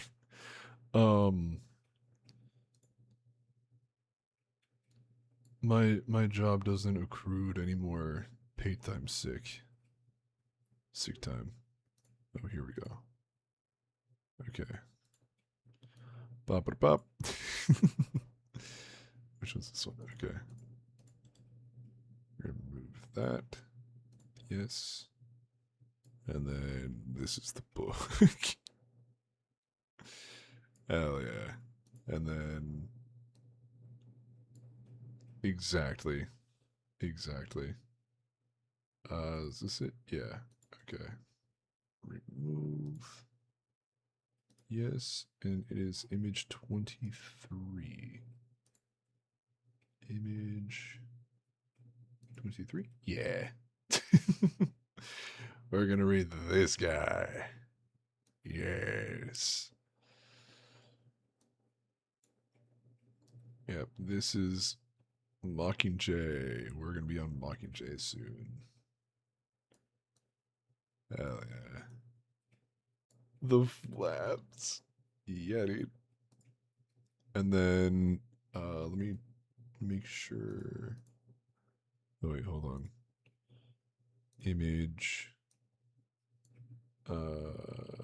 Create image 10. Hold on, let's see.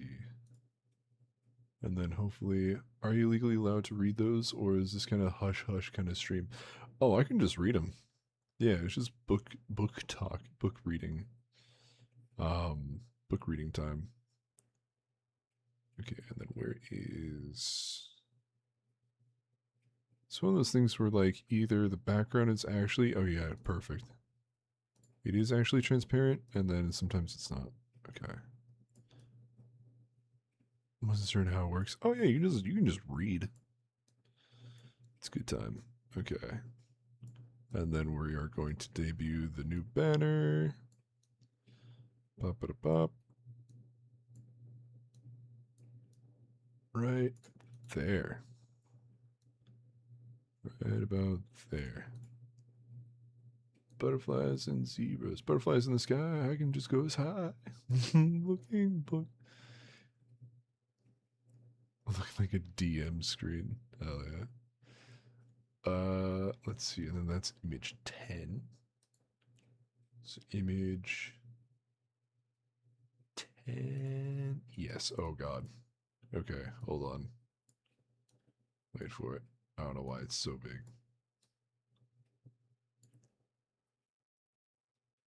Okay.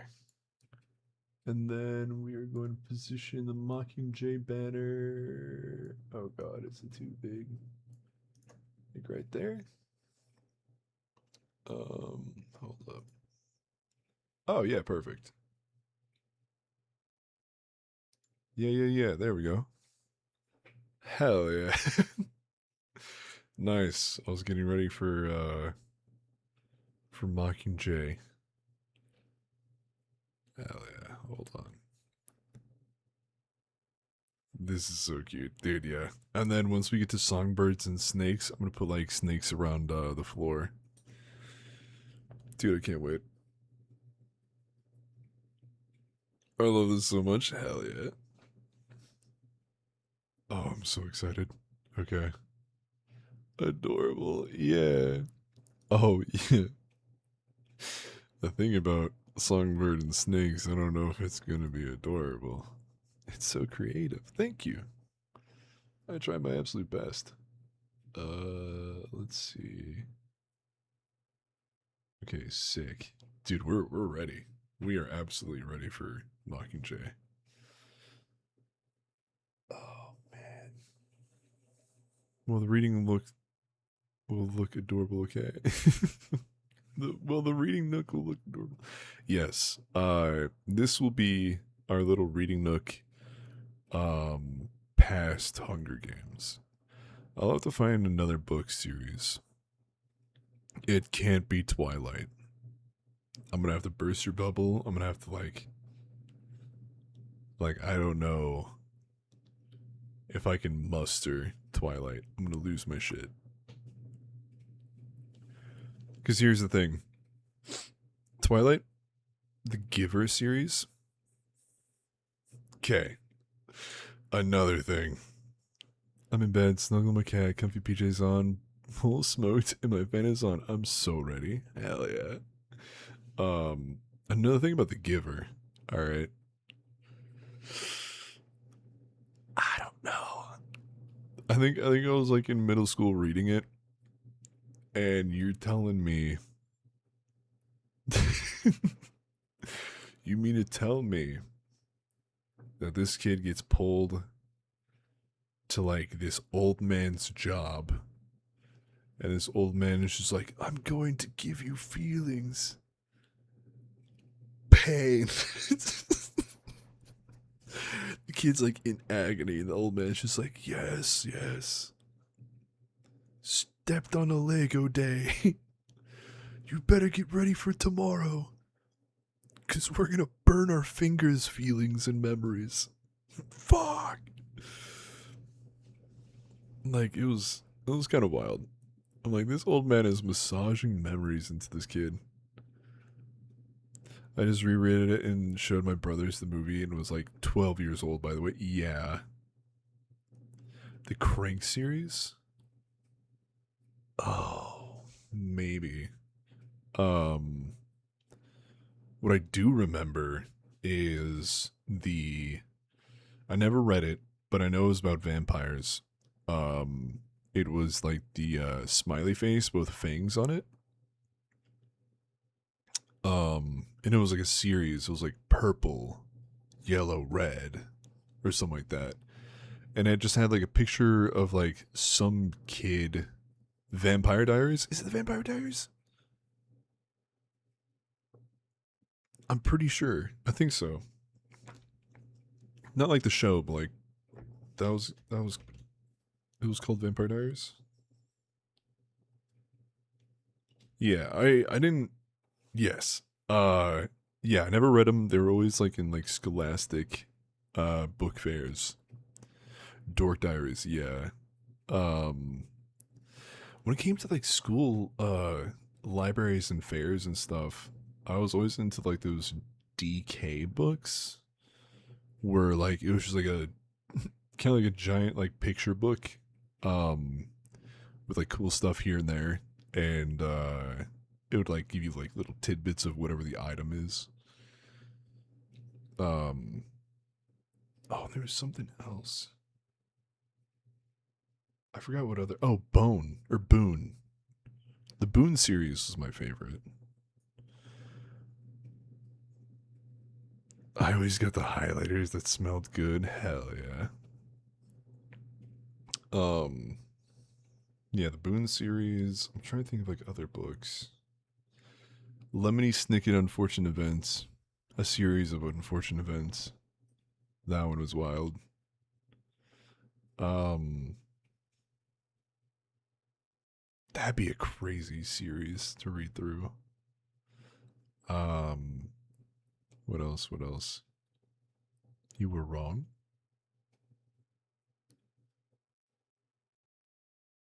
I started Allie hides her feelings in Russian recently. Oh, nice.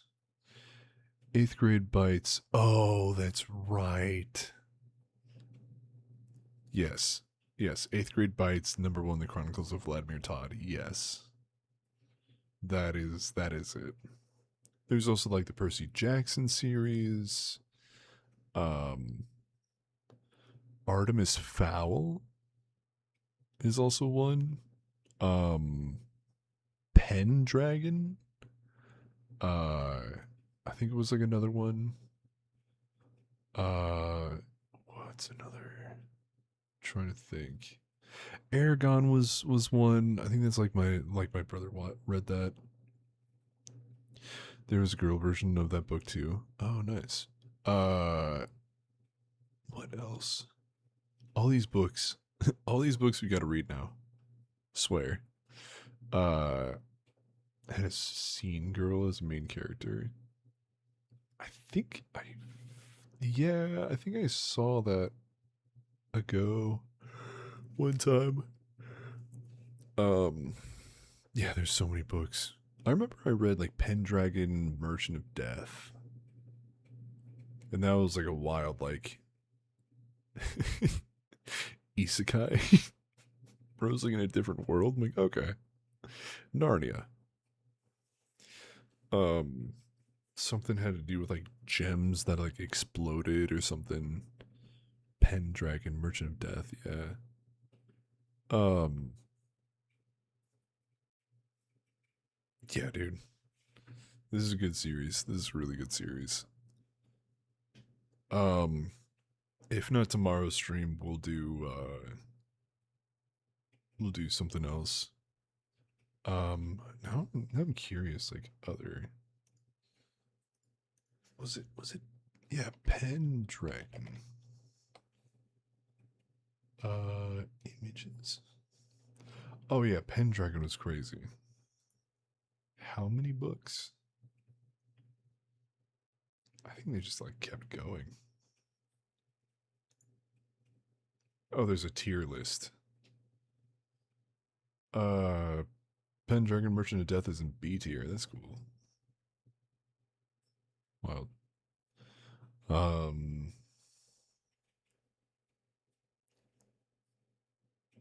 to complete collection. 1, 2, 3, 4, 5. Oh, 10 books. That's actually insane. It always had the picture of the kid, of like the main character, just looking at you. Yeah.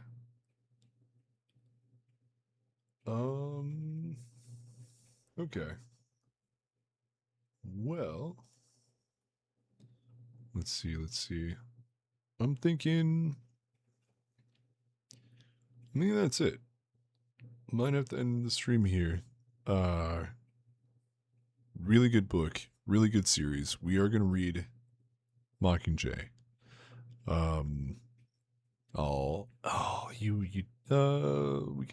We can swap to something else.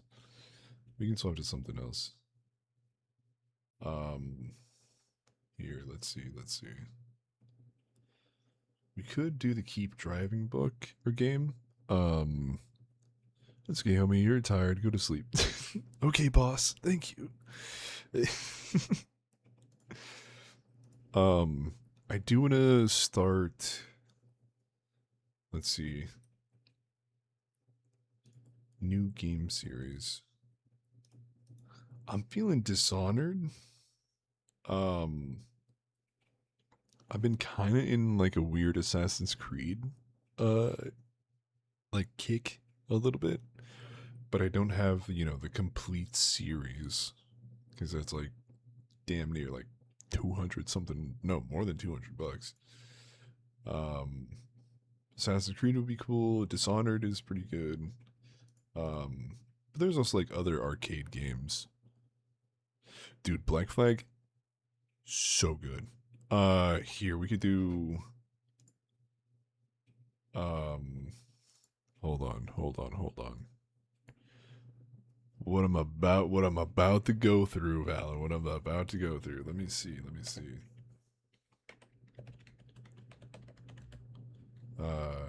Series. Just to see. Let's see. Favorite one. Series. Here we go. Oh, this is bad. Let's see. I would say my favorite one. All right, this is a better to see it. Bundle info. Yeah, you can have the full bundle, and the whole bundle is $450. It's $450 to get everything. Well, no, I have. I managed to get Revelations, Assassin's Creed Director's Cut, and Unity for like $2. It was on like a crazy sale like a while ago, but in total it's oh no, the full no, yeah, it's like $500. Okay, so let's run down Unity. I'm currently playing Unity. So far kind of solid. I would say, okay, so the first one really linear. You go through the sequences. They're just like small little challenges. Not a whole lot of collectibles. Only like the little flags, if I remember correctly. And then it's just like kind of came around like Infamous 1 prototype, like those kind of like hero stuff. Assassin's Creed 2 opens the floodgates. Assassin's Creed 2 kind of opens the floodgates. If not 2, then Brotherhood. Like, yeah. I don't know. I mean, 2, Brotherhood, Revelations, 3, Black Flag. Like, those are primo. Freedom Cry as well. Rogue is also pretty good. Like, even those ones are really fucking good. Liberation I still need to play. Mirage I still need to play, as well as Shadows. Odyssey I still need to play. I did play Origin. I did play Valhalla. And Syndicate. Valhalla. Now I didn't play Odyssey, so like the whole like RPG aspect, um, I didn't have like the full like burnout on it because I didn't play all three of those. Origin I liked. I messed with some Origin. Um, Odyssey I'm planning on getting Odyssey at some point. But Valhalla, if I'm not mistaken, I 100% did it. If not like getting all the challenges in each sequence or whatever, like 100%ing the story missions, I combed through the whole map and gotten everything. Thank you, King Orange. Valhalla, I liked it. I just think it was bloated in different sections here and there, like the map a little bit. Uh, Maybe every question mark wasn't rewarding, and every question mark doesn't have to be rewarding, but at the same time, when you do gotta travel across the map to do it, and it's just like, oh, 1,000 points or 1,000 money. It's just like, what, you know. I like Valhalla. Uh, I was Eivor. I was Lady Eivor. All right, through and through, Lady Eivor. Um, she was sick. Love the voice actress. Kicked ass. I did like the little Trogdor reference. That's a major deep cut to all the super bad Homestar Runner nod. Trogdor. I like the armor. The armor was interesting. Um, yeah, I didn't play the DLC though, where like it was even more crazy gods and ice giants and stuff. Um, but I don't know when it comes to my favorite. Oh, that is honestly got tough.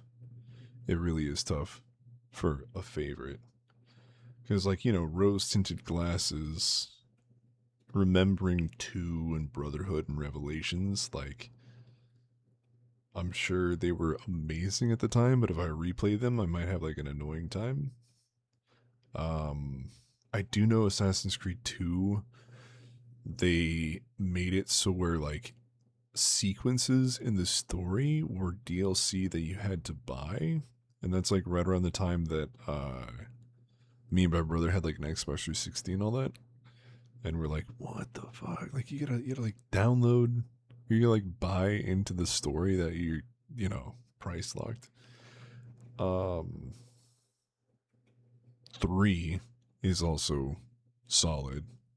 Um Definitely 3 is up there. Uh but I don't know. I would probably say I'd probably say Brotherhood. I would say Brotherhood is my favorite Assassin's Creed because you can like customize and build a Brotherhood, send them out on missions. Um, Also like Ezio, Prime Ezio, like peak Ezio is also sick as hell. Yeah, as well as like Leonardo, Da Vinci was in there. Uh, yeah, but there's also Black Flag, which also a major banger. Um, it's tough. It's tough. But I still have a couple left that I need to finish and play. Um and all that. I love Unity because the multiplayer aspect of it. Black Flag is solid too. Syndicate was alright. Yeah. Um yeah, Syndicate was cool. I remember I played like the Jack the Ripper DLC, but I never really like finished it. Um, I thought it was neat. Like the two different, game styles that Jacob and Evie Fry kind of like styled around, even though you can still be stealthy around, while playing as Jacob. But like the ideas were there. Um, but man, I still only play Shadows. Oh, I didn't realize how many AC games I haven't played. There are so many. I still got Liberation, uh, Mirage, and Shadows after I finish Unity. There's also like the Chronicles with China, Russia, and India. That I want to check out. I know they're like 2D games or Prince of Persia, wall jumping and all that. I'm still interested in those. Um, yeah, but I have been playing Unity on the side. I'm trying to see how it goes. So far, I'm liking it. Um, yeah, but I think that is all the time I have for tonight. It's getting close to 2 a.m. That's usually when I kind of cut it. Um, Tomorrow night we are going to play something, um, either something new or I don't know. Have a good night, man. Thank you. But yeah, this was good. Melancholy, hello. Yeah, we are gonna end it. Um, if you haven't joined my Discord, you are free to message me. If you would like to join. We're trying to do a whole like, uh, you laugh, you lose kind of deal. On my Discord where you can send videos, and my moderators will check to see if it's like able to play it on stream and all that sort of thing. So yeah, thank you all so much for watching. Oh yeah, I need to do that. Yeah, you are in my Discord. Yes. Fauna. Yeah, I did double check. Um, yeah. So, y'all have a good night. Yeah, for the video. Yeah. Yeah, y'all have a good night. I gotta work both jobs tomorrow. So tomorrow night, about like 10:30, 11 Central. And we will be live again for tomorrow night. Alrighty. Y'all have a good night. Bye bye. Godspeed, buddy. Thank you. Bye bye.